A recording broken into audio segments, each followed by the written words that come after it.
आज आपण एका अशा महान व्यक्तीबद्दल बोलणार आहोत ज्यांनी फक्त भारतालाच नाही तर संपूर्ण जगाला एक नवी दिशा दिली. ते होते स्वामी विवेकानंद. चला जाणून घेऊया त्यांच्या या अद्भुत प्रवासाबद्दल. याची सुरुवात त्यांच्याच एका विचाराने करूया. बघा किती सुंदर वाक्य आहे. यात त्यांच्या आयुष्याचं संपूर्ण सार आहे. त्यांचं मिशन अगदी स्पष्ट होतं की प्रत्येक माणसात जे देवत्व आहे ना, त्याची जाणीव करून द्यायची आणि ते रोजच्या जीवनात कसं जगायचं हे शिकवायचं. बरं, तर हा सगळा प्रवास सुरू कसा झाला? चला विवेकानंदांच्या सुरुवातीच्या काळात जाऊया, जिथे त्यांच्या मनात एकच प्रश्न घर करून बसला होता: देव खरंच आहे का? नरेंद्रनाथ दत्त 1863 मध्ये कोलकात्यात जन्मले. लहानपणापासूनच प्रचंड हुशार. अभ्यास, संगीत, ध्यान सगळ्यात पुढे. पुढे जाऊन त्यांनी पाश्चात्य तत्त्वज्ञान आणि इतिहास इतका अभ्यासला की विचारू नका. पण एवढं सगळं ज्ञान मिळवूनही आतून एक बेचैनी होती. एकच प्रश्न होता जो त्यांना सतत खात होता: देव आहे का?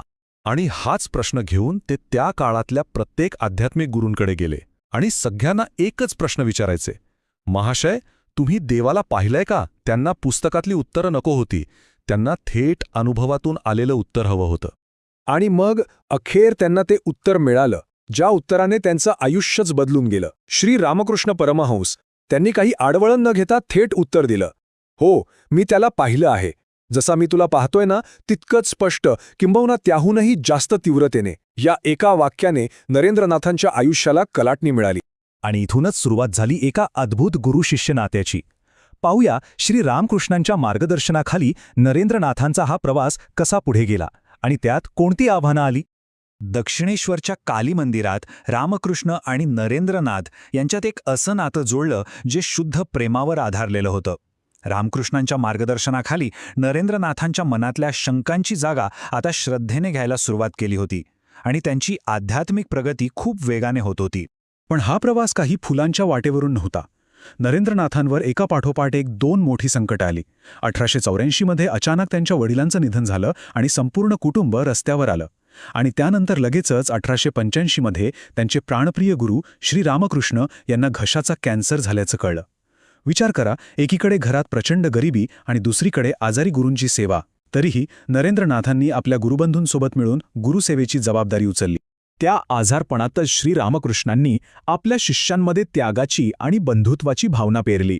त्यांनीच एका नवीन संन्यासी संघाचा पाया घातला आणि त्याची धुरा नरेंद्रनाथांवर सोपवली. 16 ऑगस्ट 1886 रोजी त्यांनी आपला देह ठेवला. गुरूंच्या जाण्यानंतर नरेंद्रनाथांच्या नेतृत्वाखाली हे 15 तरुण शिष्य. त्यांनी बारानगरमध्ये एका नवीन संन्यासी संघाची स्थापना केली. सगळ्यांनी संन्यासाची शपथ घेतली, नवीन नावं स्वीकारली आणि याच ठिकाणी नरेंद्रनाथ झाले स्वामी विवेकानंद. आता स्वामीजींची साधना फक्त स्वतःपुरती राहिली नाही. आता एका मोठ्या राष्ट्रीय मिशनची सुरुवात होणार होती. त्यांनी खऱ्या भारताला समजून घेण्यासाठी एक प्रवास सुरू केला, ज्याने त्यांच्या आयुष्याची दिशाच बदलून टाकली. 1890च्या आसपास स्वामीजींना आतून एक आवाज ऐकू येऊ लागला. त्यांना जाणवलं की गुरूंचा संदेश फक्त मठापुरता मर्यादित नाही, त्यासाठी एक मोठं काम करायचं आहे. आणि मग त्यांनी मठ सोडला आणि संपूर्ण भारत फिरायला निघाले. त्यांना आपला देश, आपले लोक यांची खरी परिस्थिती डोळ्यांनी बघायची होती. आणि या प्रवासात त्यांनी जे पाहिलं त्याने ते अक्षरशः हादरून गेले. समस्या तर दिसतच होती, लोकांची भयंकर गरिबी, त्यांचं मागासलेपण. पण स्वामीजींनी त्याच्या मुळाशी हात घातला. त्यांना खरं कारण सापडलं. ते होतं लोकांचा स्वतःवरचाच विश्वास उडालेला होता. शतकानुशतकांच्या दडपशाहीमुळे, उपेक्षेमुळे त्यांनी स्वतःला कमी लेखायला सुरुवात केली होती. आणि मग यावर त्यांनी एक जबरदस्त त्रिसूत्री उपाय शोधून काढला. नंबर 1, वेदांताचा संदेश द्यायचा की प्रत्येक आत्म्यात देवत्व आहे. याने लोकांमध्ये आत्मविश्वास परत येईल. नंबर 2, त्यांना व्यावहारिक ज्ञान द्यायचं.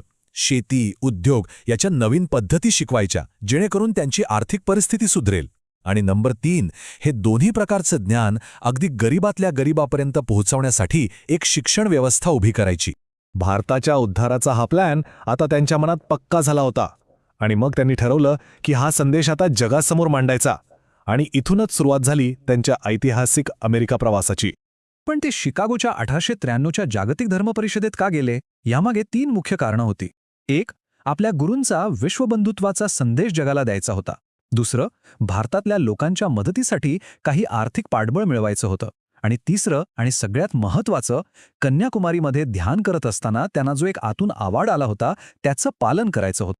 आणि शिकागोमध्ये जे घडलं तो तर इतिहास आहे. त्यांच्या भाषणांनी तिथे धुमाकूळ घातला. लोक त्यांना दैवी हक्क असलेला वक्ता म्हणू लागले, भारतीय ज्ञानाचा दूत म्हणून ओळखू लागले.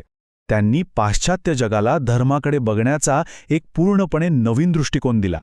1897 मध्ये ते भारतात परतले आणि मग त्यांनी जणू एक वादळच आणलं. देशभर व्याख्यानं दिली आणि या सगळ्या भाषणामागे 3 प्रमुख ध्येय होती. पहिलं, भारतीयांच्या मनात त्यांच्या महान संस्कृतीबद्दल अभिमान निर्माण करणे. दुसरं, हिंदू धर्मातल्या वेगवेगळ्या पंथांना एका धाग्यात बांधणे. आणि तिसरं, जे लोक शिकलेले सवरलेले आहेत त्यांचं लक्ष देशातल्या गरिबीकडे वेधून त्यांच्या उद्धारासाठी कामाला लावणे. पण स्वामीजी फक्त बोलून थांबले नाहीत. त्यांनी जे बोलले ते करून दाखवलं. एक असा वारसा तयार केला जो आजही टिकून आहे. चला बघूया त्यांनी काय काय उभारलं. 1 मे 1897 त्यांनी रामकृष्ण मिशनची स्थापना केली. ही एक खूपच वेगळी आणि खरं तर क्रांतिकारी संस्था होती. का? कारण इथे संन्यासी आणि सामान्य लोक दोघे मिळून समाजसेवा करतात, हॉस्पिटल चालवतात, शाळा चालवतात आणि सोबतच व्यावहारिक वेदांत म्हणजे प्रत्येक जीवात शिव पाहून त्याची सेवा करणे हा विचार लोकांपर्यंत पोहोचवतात. त्यांच्या कामाचा प्रभाव किती मोठा आणि दूरगामी होता हे बघा. जागतिक पातळीवर त्यांनी धर्माला एक वैश्विक रूप दिलं. भारतासाठी त्यांनी राष्ट्रीय एकात्मतेची भावना मजबूत केली आणि हिंदू धर्माला एक नवी स्पष्ट ओळख दिली आणि त्यात समाजसेवेला जोडून त्याला आधुनिक बनवलं. जून 1899 मध्ये ते पुन्हा एकदा पश्चिमेकडे गेले. डिसेंबर 1900 मध्ये बेलूर मठात परत आले, पण सततच्या कामामुळे, धावपळीमुळे त्यांचं शरीर थकत चाललं होतं. आणि अखेर 4 जुलै 1902 रोजी वयाच्या अवघ्या 39व्या वर्षी या महान आत्म्याने देह ठेवला. पण त्यांचं काम, त्यांचे विचार आजही जिवंत आहेत.